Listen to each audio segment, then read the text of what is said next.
Ini adalah hari pertama untuk aku pergi sembahyang Jumaat kat Switzerland.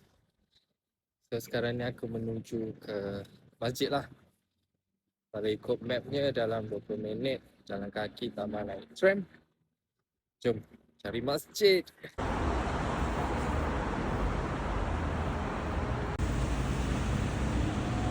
Baru sampai dekat tram station.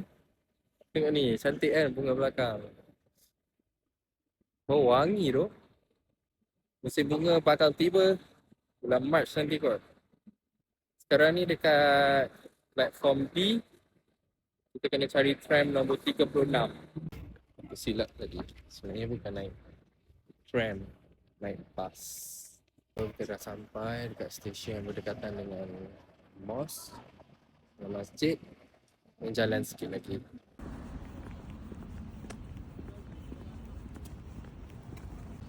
Sekarang ni nampak je lah macam panas. Tapi sebenarnya suhu sekarang dalam 15. So masih sejuk lah sebenarnya. So sedap lah berjalan. Tak sure ni bangunan apa. Mungkin flat dia orang kot. Tapi cantik gila kan.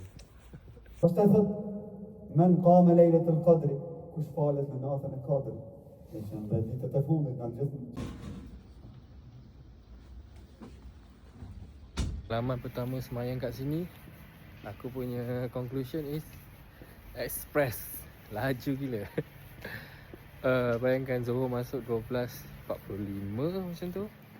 Azan tutak pukul 1 dah habis khutbah.